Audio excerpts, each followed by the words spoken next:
किसी गांव में ललिता अपने पति अशोक के साथ रहती थी। अशोक गांव के सेठ जी के घर पर नौकर था। वो सेठ जी के घर का सारा काम करता था। ललिता रोज सुबह भगवान गणेश की पूजा किया करती थी। जय गणेश जय गणेश जय गणेश देवा, माता जाकी पार्वती पिता महादेवा। हे सिद्धि विनायक, हर साल सोचती हूँ कि इस बार गणेश चतुर्थी की पूजा जरूर करूंगी, घर में आपकी मूर्ति की स्थापना करूंगी, लेकिन पैसे ही नहीं रहते हैं। प्रभु, क्यों हमें इतना गरीब बनाया कि आपकी पूजा तक नहीं कर पाते हैं। ललिता, भगवान गणेश बहुत दयालु हैं। देखना, इस बार हम गणेश चतुर्थी का त्योहार जरूर मनाएंगे। गणपति बप्पा की जय। ललिता की तरह अशोक भी भगवान गणेश का भक्त था। उन दोनों का भगवान गणेश पर अटूट विश्वास था। ललिता, मैं काम पर जा रहा हूँ। अगले हफ्ते गणेश चतुर्थी है। मैं सेठ जी से कहकर कुछ पैसे उधार ले लूंगा। हम दोनों इस बार अपनी झोपड़ी में बप्पा को बुलाएंगे। अशोक की बात सुनकर ललिता खुश हो जाती है। वो जल्दी से अशोक को एक डिब्बे में 2 रोटियां और गुड़ का एक टुकड़ा रखकर देती है। ये लीजिए जी, समय पर खाना खा लीजिएगा। अशोक काम पर चला गया। थोड़ी देर के बाद जब वो सेठ के घर पहुंचा। अशोक, घर की अच्छे से सफाई कर दे। पूरे बगीचे, सीढ़ियाँ, छत सब साफ हो जाने चाहिए। गणेश चतुर्थी आ रही है भाई। इस बार हमारे घर में बप्पा की सबसे बड़ी मूर्ति आएगी। मैं अपने हाथों से बप्पा की मूर्ति की स्थापना करूंगा। जी मालिक। अशोक घर के काम में लग जाता है। वो सोचता है कि काश वो भी अपने हाथों से अपने घर में बप्पा की बड़ी सी मूर्ति लगा पाता और अपने घर में गणेश चतुर्थी का उत्सव मना पाता। लेकिन जितनी उसकी तनख्वाह थी उसमें तो एक गणेश भगवान की छोटी मूर्ति आ जाए वही बहुत थी। उस दिन अशोक ने सारा काम खत्म करने के बाद सेठ से कहा, मालिक। बोल अशोक, क्या बात है? सारा काम कर दिया? हाँ मालिक, मैंने सारा काम कर दिया है। मालिक, मैं कह रहा था कि थोड़े पैसे मिल जाते तो। वो गणेश चतुर्थी आ रही है ना, इस बार मैं भी अपने घर में बप्पा की पूजा करूंगा। देख भाई अशोक, पैसे तो तुझे मिल जाएंगे, लेकिन अभी नहीं मिलेंगे। पहले गणेश चतुर्थी आने तो दे। अभी पूरा 1 हफ्ता बाकी है। जी मालिक। अशोक खुशी खुशी घर आया और ललिता को बताया। ललिता, हम इस बार अपने घर में बप्पा की मूर्ति लगाएंगे। क्या मालिक ने पैसे दे दिए? नहीं, अभी नहीं दिए, लेकिन उन्होंने कहा है कि गणेश चतुर्थी आने से पहले वो पैसे दे देंगे। ये तो बहुत अच्छी बात है, लेकिन जब तक पैसे मिल नहीं जाते हम पूजा की तैयारी कैसे कर सकते हैं? तो चिंता मत कर, मेरा दोस्त है ना रघु, मैं उससे कुछ पैसे उधार लेकर आता हूँ। अशोक अपने दोस्त रघु से उधार मांगने जाता है। रघु भाई कुछ पैसे मिल जाएंगे क्या? मेरे सेठ जी गणेश चतुर्थी से पहले मुझे पैसे देंगे, तब मैं तुम्हारा उधार चुका दूंगा। अभी पूजा की तैयारी करनी है। यार अशोक, मेरे पास सिर्फ 200 रुपए पड़े हैं यार, इससे तेरा काम हो जाए तो ले जा इसे। अशोक अपने दोस्त रघु से 200 रुपए उधार लेकर आ जाता है और ललिता को दे देता है। इतने पैसों में क्या होगा, मैं एक काम करती हूँ, इन पैसों से भगवान के भोग के लिए मोदक बना लेती हूँ। सेठ जी जो पैसे देंगे उससे बप्पा की मूर्ति आ जाएगी। ललिता उन पैसों को लेकर बाजार जाती है और मोदक बनाने का सामान ले आती है। इधर अशोक रोज काम पर जाता और सेठ जी से पैसे मांगता, लेकिन सेठ जी कल कहकर टाल देते। गणेश चतुर्थी का दिन आ गया। अशोक, आज बप्पा की मूर्ति आनी है। मैंने ऑर्डर दे दिया है, तू जाके देख मूर्ति अभी तैयार हुई कि नहीं। अगर तैयार हो गई हो तो उसे ले आ। जी सेठ जी। अशोक मूर्तिकार की दुकान पर जाता है तो देखता है कि मूर्ति तैयार हो गई थी। अशोक मूर्ति को एक ठेले पर रखकर सेठ के घर ले आता है। फिर वो मूर्ति को उठाकर पूजा स्थल पर रखने लगता है। मूर्ति बहुत बड़ी थी और भारी भी। अकेले अशोक से मूर्ति नहीं संभली और गिरकर टूट गई। ये देखते ही सेठ जी का गुस्सा 7वें आसमान पर चला गया। उन्होंने गुस्से में अशोक की खूब पिटाई की। पिटाई के कारण अशोक का दायां हाथ टूट गया। नालायक, निकल जा यहाँ से, दोबारा अपनी शक्ल मत दिखाना। बेचारा अशोक रोता हुआ अपने घर आ गया। वो रास्ते भर सोच रहा था कि उससे इतनी बड़ी गलती कैसे हो गई। इधर ललिता ने प्रसाद का मोदक बनाकर तैयार कर लिया था। आज सेठ जी ने इन्हें पैसे दे दिए होंगे, ये बप्पा की मूर्ति लेकर आते ही होंगे। इस बार हम भी अपने घर में बप्पा की पूजा करेंगे। ललिता ये सब सोचकर खुश हो रही थी, लेकिन उसकी खुशी ज्यादा देर तक नहीं रही। जैसे ही अशोक दर्द से कराहता हुआ घर आया, ललिता उसे देखकर परेशान हो गई। ये आपको क्या हुआ? लगता है किसी ने बहुत बेरहमी से मारा है। अशोक ने ललिता को सारी बात बताई और कराहते हुए बोला, आज सेठ जी ने मुझे बहुत मारा, मेरे दाहिने हाथ में बहुत दर्द है। ललिता ने अशोक के दाहिने हाथ को देखा, वो टेढ़ा हो गया था। ललिता ने उसे सीधा करने की कोशिश की तो अशोक दर्द के मारे चीखने लगा। चलिए मैं आपको अस्पताल ले चलती हूँ। नहीं, मुझसे जो गलती हुई है उसकी यही सजा है। आपने जानबूझकर कुछ नहीं किया। जो भी हुआ वो आपसे गलती से हुआ और ये तो सेठ जी की गलती है। मूर्ति अगर बहुत भारी थी तो 2-4 लोगों को मिलकर मूर्ति उठानी चाहिए। ललिता अशोक को समझाकर अस्पताल ले जाती है। देखिए, इनके हाथ में फ्रैक्चर हो गया है, प्लास्टर करना पड़ेगा। कम से कम 2 महीने तक ये अपने दाहिने हाथ से कोई काम नहीं कर पाएंगे। डॉक्टर अशोक के हाथ में प्लास्टर कर देता है। दोनों दुखी मन से घर वापस आ जाते हैं। तभी अशोक का दोस्त रघु उससे अपना उधार वापस मांगने आता है। अशोक, अरे अशोक, आओ रघु आओ, कहो कैसे हो? मैं तो ठीक हूँ भाई, लेकिन तेरे हाथ में क्या हुआ? अशोक ने रघु को सारी बात बताई। ओह, मैंने तो सोचा था कि सेठ जी ने तुझे पैसे दे दिए होंगे, इसलिए मैं अपने पैसे मांगने आया था। बप्पा की मूर्ति लानी थी। रघु भाई, थोड़ी देर रुक जा, मैं तुझे शाम तक पैसे लौटा दूंगा। ठीक है, अच्छा तो मैं चलता हूँ। रघु के जाने के बाद ललिता कहती है, शाम तक रघु भैया को पैसे कैसे दे पाओगे? हमारे पास जो पैसे थे वो डॉक्टर को दे दिए। आज गणेश चतुर्थी है, बप्पा हमारी कोई ना कोई मदद जरूर करेंगे। तभी घर के दरवाजे पर एक बालक ने आवाज लगाई।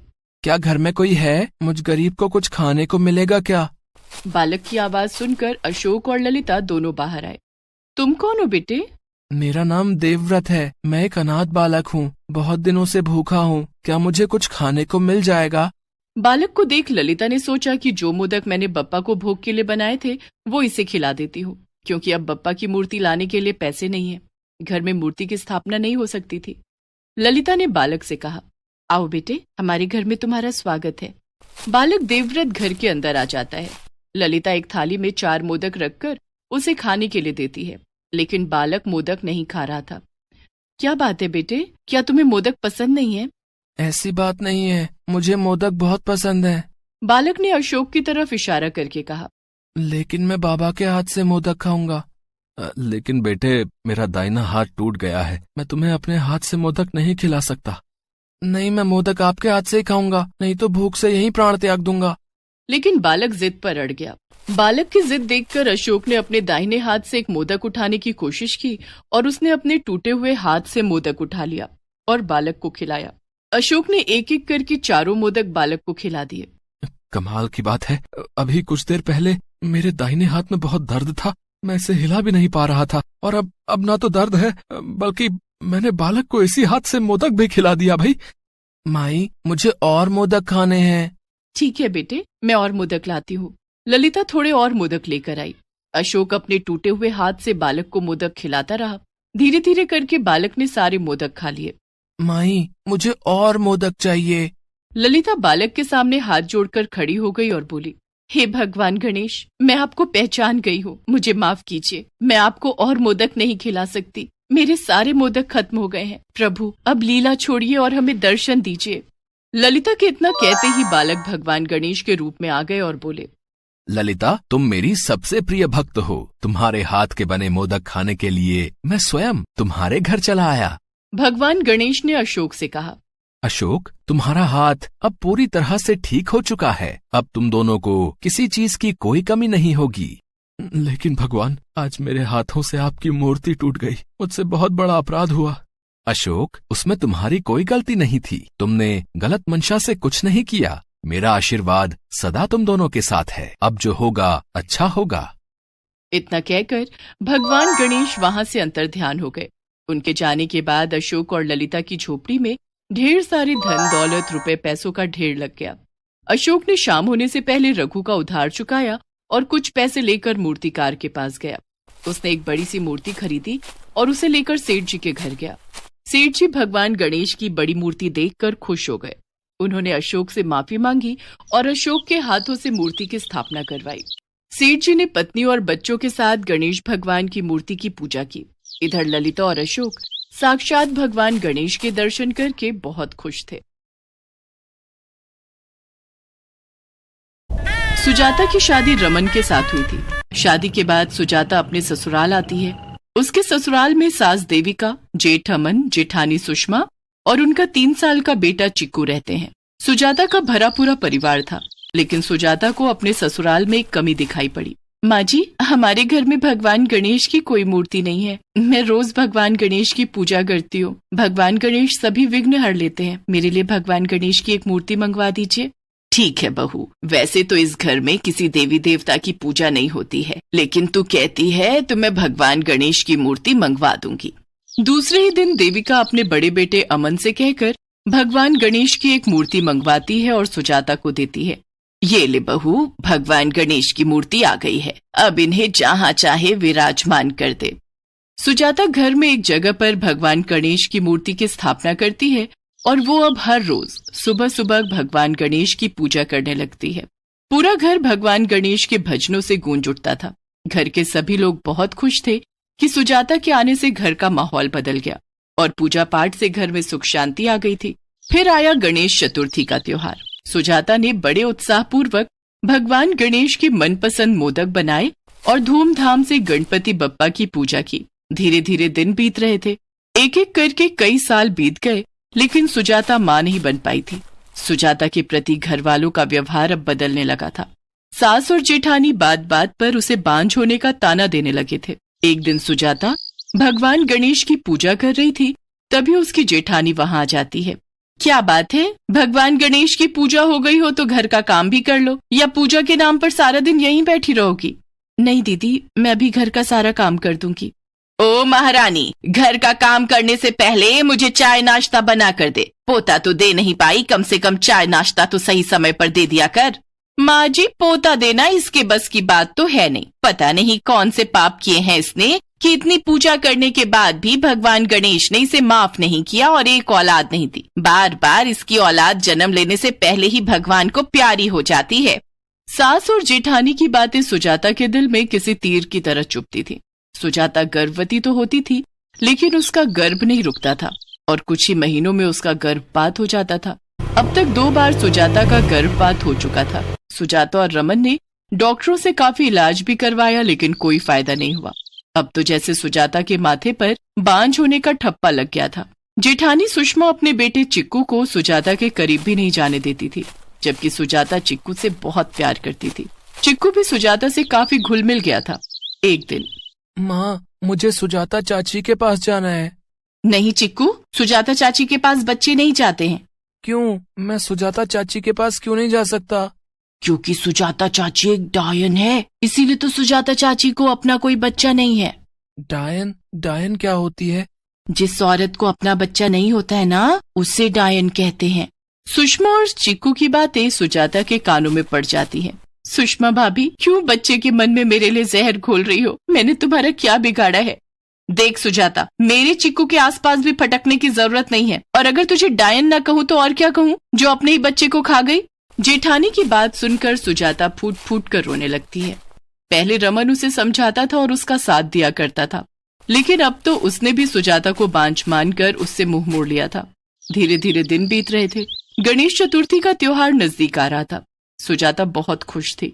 उसने पूरे घर को दुल्हन की तरह सजा दिया और अपने हाथों से प्रसाद का मोदक बनाया। लेकिन गणेश चतुर्थी वाले दिन सुजाता जैसे ही भगवान गणेश की पूजा करने जाती है, सास देविका ने उसे रोक दिया। रुक जा सुजाता बहू। क्या बात है माँ जी, आपने मुझे बप्पा की पूजा करने से क्यों रोक दिया? क्योंकि आज से गणेश चतुर्थी की पूजा तू नहीं करेगी, तेरी जेठानी सुषमा करेगी। लेकिन माँ जी, हर बार गणेश चतुर्थी की पूजा मैं ही करती आई हूँ। करती थी, लेकिन अब नहीं करेगी। हम बांझ बहू से भगवान गणेश की पूजा नहीं करवा सकते। भगवान गणेश भी तेरी पूजा स्वीकार नहीं करते हैं, इसलिए तो तुझे औलाद का सुख नहीं दिया। सुषमा, चल भगवान गणेश की पूजा कर। गणेश चतुर्थी के दिन सुजाता को गणपति की पूजा करने से रोक दिया गया था। सुजाता सारे ताने तो सह सकती थी, लेकिन बप्पा की पूजा से वंचित होना वो सह नहीं पाई। वो रोते हुए अपने कमरे में आ गई, जहाँ रमन बैठा हुआ था। सुजाता ने रमन को सारी बात बताई। तो इसमें रोने वाली कौन सी बात है? माँ ठीक ही तो कह रही है। भगवान की पूजा एक भरे पूरे परिवार की औरत को करनी चाहिए, और तुम तो अधूरी हो, तुम्हारी कोई संतान नहीं है। तुम्हारी पूजा भगवान गणेश को पसंद होती तो अब तक तो तुम माँ बन गई होती। इतना कहकर रमन कमरे से बाहर चला जाता है। सुजाता दुनिया भर के ताने सह रही थी, लेकिन पति के मुंह से इतनी कड़वी बातें वो सहन नहीं कर पाई। उससे भी ज्यादा पीड़ा सुजाता के लिए ये थी कि उसे गणेश चतुर्थी की पूजा करने से रोक दिया गया था। उससे बप्पा की पूजा और आरती का अधिकार छीन लिया गया था। हे गणपति, अगर मैं आपकी पूजा ही नहीं कर पाई तो मेरा इस दुनिया में रहने का क्या मतलब? अगर मैं आपकी पूजा नहीं कर सकती तो मुझे जीने का भी कोई अधिकार नहीं। इतना कहकर सुजाता घर से बाहर निकल गई। सुजाता थोड़ी दूर गई थी कि तभी उसे किसी ने आवाज दी। सुजाता, रुक जाओ। सुजाता ने पीछे मुड़कर देखा तो साक्षात भगवान गणेश उसके सामने खड़े थे। प्रभु, आखिर आप मुझे दर्शन देने आ ही गए। प्रभु, मुझे भागिन से आपकी पूजा करने का अधिकार छीन लिया गया। एक भक्त से उसके भगवान की पूजा करने का अधिकार छीन लिया गया। मैं अब जीना नहीं चाहती हूँ प्रभु, मैं अब जीना नहीं चाहती हूँ। सुजाता, अभी तो तुमने अपना जीवन जिया ही नहीं। प्रभु, आपसे दूर रहकर मैं कैसे जीऊंगी? आप कुछ ऐसा कीजिए कि आप हमेशा मेरे पास रहें। ठीक है सुजाता, मैं तुम्हारे गर्भ से तुम्हारे बेटे के रूप में जन्म लूंगा और सदा तुम्हारे साथ रहूंगा। और उसके बाद भगवान गणेश एक लौ के रूप में आ गए और सुजाता के गर्भ में समा गए। अब मुझे घर चलना चाहिए। सुजाता घर की ओर आने लगती है। इधर सुजाता की जेठानी सुषमा गणपति की पूजा कर रही थी, लेकिन जैसे ही उसने आरती के लिए दीपक जलाया, दीपक बार बार बुझ रहा था। उसने गणपति को जो माला पहनाई वो माला टूटकर बिखर गई और प्रसाद के मोदक से सड़ने की बदबू आने लगी। ये क्या हो रहा है माँ जी? लगता है गणपति मेरी पूजा स्वीकार नहीं कर रहे हैं। हमें सुजाता को ही बुलाना पड़ेगा।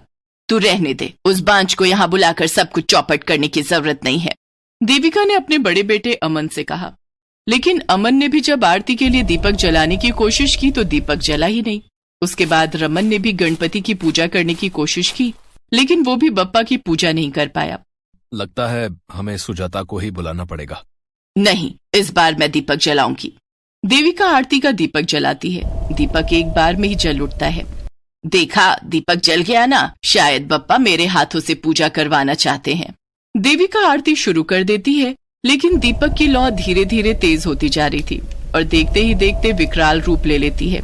देविका की साड़ी में आग लग जाती है और धू धू करके जलने लगती है।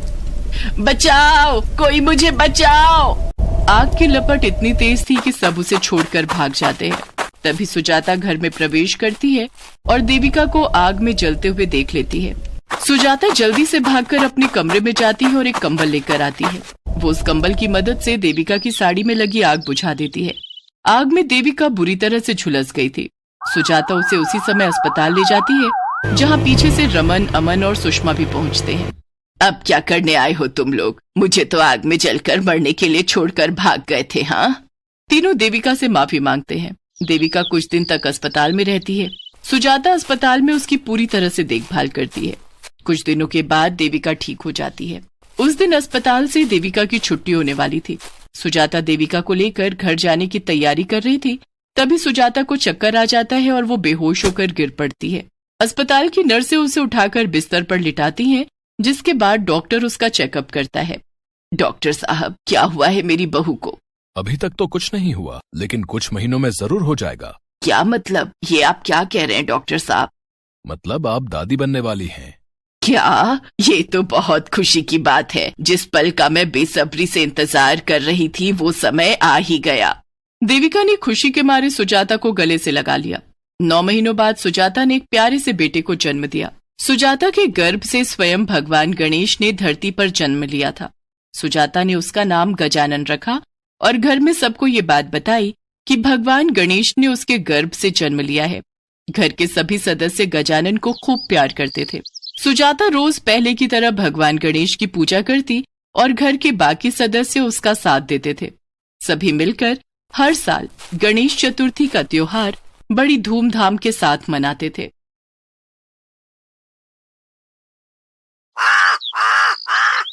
एक गांव में एक गरीब अंधी बुढ़िया अपनी पोती सीमा और बेटा बहू के साथ खुशी से रहती थी। वो बहुत गरीब होते हैं पर हमेशा खुश रहते हैं। बूढ़ी औरत गणेश जी की बहुत बड़ी भक्त थी। एक दिन उसके बेटा बहू सब्जी बेचकर घर आ रहे होते हैं कि रास्ते में उनका एक्सीडेंट हो जाता है। अस्पताल जाने से पहले ही दोनों की मौत हो जाती है। ये सब देखकर हे गणेश जी, अब मैं कैसे जीऊंगी? मेरी पोती का क्या होगा? एक तो ये बूढ़ा शरीर और ऊपर से मुझे कुछ दिखाई भी नहीं देता। मैं कैसे पालूंगी अपनी पोती को? ये सब कहकर बूढ़ी औरत फूट फूट कर रोने लगती है। अगले दिन क्या करूं? कुछ समझ नहीं आ रहा है। पहले बेटा बहू मंडी से सब्जी लाकर बेचते थे, पर अब कौन जाएगा मंडी? इतने में सीमा बहुत सारे फूल लेकर आती है। बूढ़ी औरत फूल की खुशबू सूंघकर कहती है, ये फूल क्यों तोड़ लाई? मैंने इन्हें गणेश जी की पूजा के लिए रखा है। दादी, इतने सारे फूलों से पूजा क्यों करोगी? क्यों ना हम इन फूलों को मंदिर के पास जाकर बेचें? मैंने अभी आपको गणेश जी के सामने रोते देखा तो सोचा कि आपकी मदद की जाए। बूढ़ी औरत को पोती की बात अच्छी लगती है और वो कहती है, अरे ये तो बड़ा अच्छा सुझाव दिया तूने। कहाँ से सोचा ये सब? दादी, मैं रोज आपके साथ मंदिर जाती हूँ। मैं वहाँ लोगों को पैसे देकर फूल खरीदते हुए देखती हूँ। दादी उसे गले लगा लेती है और अगले दिन से मंदिर के बाहर जाकर फूल बेचने का काम करने लगती है। जैसे तैसे दोनों का गुजारा हो रहा होता है। एक दिन, दादी, आप तो इतनी ज्यादा गणेश जी की पूजा करती हो, फिर भी वो आपकी नहीं सुनते हैं, ऐसा क्यों? ऐसा नहीं है बेटी, जिसके भाग्य में जो है उसे वो भोगना ही पड़ता है। अगर हमारे साथ कुछ गलत हो रहा है तो इसका मतलब ये नहीं कि हम भगवान पर से अपनी आस्था कम कर लें। दादी, मैंने मंदिर में कुछ लोगों को बातें करते सुना कि कुछ दिनों में गणेश चतुर्थी आने वाली है। हाँ मेरी बच्ची, तूने एकदम ठीक कहा। दादी, हर साल की तरह हम गणेश चतुर्थी मना पाएंगे क्या? जैसा गणेश जी चाहेंगे वैसा ही होगा।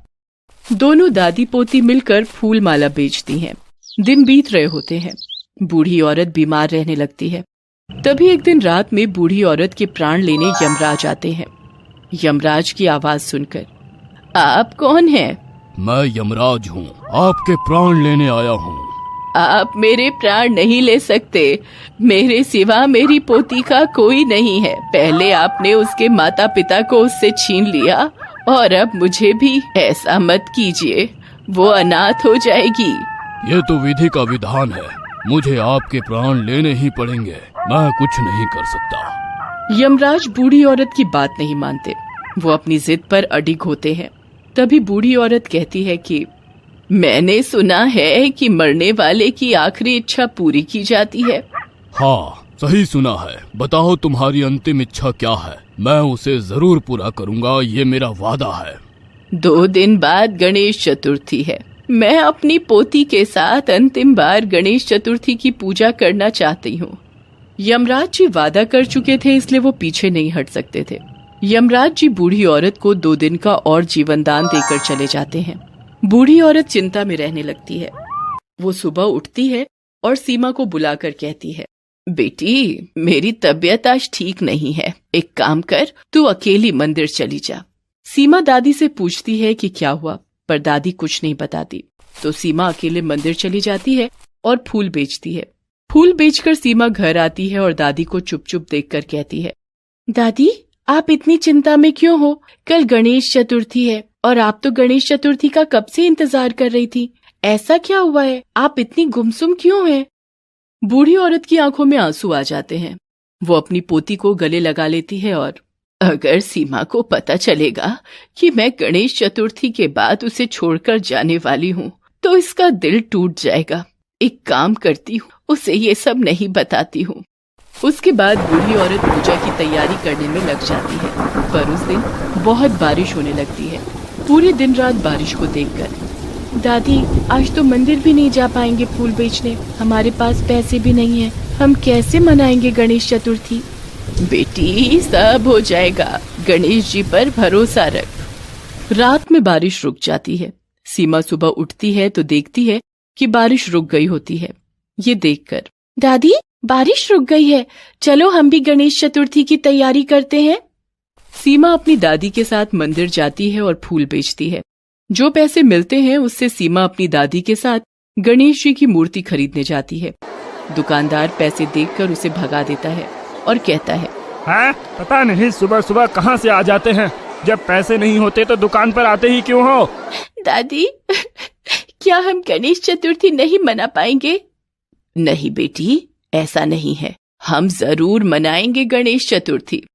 दोनों सड़क के पास एक पेड़ के नीचे बैठ जाती हैं। तभी वहां उन्हें गणेश जी की एक मूर्ति मिलती है। उसे देखकर, दादी, ये कितनी सुंदर गणेश जी की मूर्ति है। मैंने कहा था ना कि गणेश जी सब ठीक करेंगे। वैसे भी ये मेरी तेरे साथ अंतिम गणेश चतुर्थी है। ये कहकर बूढ़ी औरत रुक जाती है, पर सीमा ये सब सुन लेती है और दादी से कहती है, दादी, क्या बात है? ये गणेश चतुर्थी आपकी अंतिम गणेश चतुर्थी कैसी है? मैं देख रही हूँ आप 2 दिन से बहुत परेशान हो। सीमा बार बार अपनी दादी से यही बात पूछने लगती है।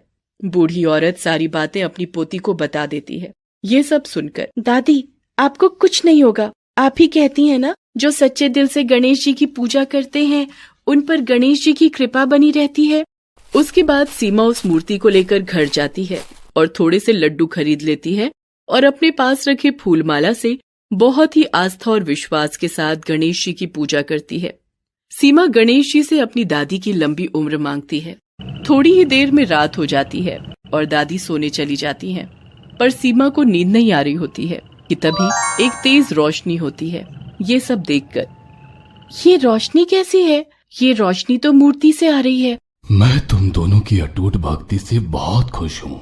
इतनी मुश्किलों के बाद भी तुमने अपना धैर्य नहीं तोड़ा और सच्चे मन और आस्था के साथ मेरी पूजा की। क्या आप गणेश जी हैं? हाँ मेरी बच्ची। तभी गणेश जी के चमत्कार से बहुत सारा पैसा, सोना, चांदी आ जाता है। ये सब देखकर, मुझे ये सब नहीं चाहिए। तो तुम्हें क्या चाहिए? आज रात को किसी भी समय यमराज जी मेरी दादी के प्राण लेने आने वाले हैं। मैं चाहती हूँ कि आप मेरी दादी के प्राण वापस लौटा दें। ये सुनकर आवाज तथास्तु कहकर गायब हो जाती है और सीमा भागकर दादी के कमरे में जाती है तो देखती है कि दादी आराम से सो रही होती हैं। सीमा दादी को गले लगाती है और कहती है, दादी, अब आप मुझे छोड़कर कहीं नहीं जाओगी। सीमा सारी बातें अपनी दादी को बताती है और उसके बाद दादी उसे गले लगा लेती है। तभी बूढ़ी औरत कहती है कि बेटी, मुझे सब दिखाई देने लगा है। मैं तुझे देख पा रही हूँ। ये सुनकर सीमा बहुत खुश हो जाती है और कहती है, दादी, आपने सही कहा था। गणेश जी सब अच्छा ही करेंगे। उसके बाद दोनों बड़े आराम से अपना जीवन जीने लगते हैं। अब उन्हें किसी चीज की कोई कमी नहीं होती है। दोनों इसी तरह गणेश भक्ति में लीन रहते हैं।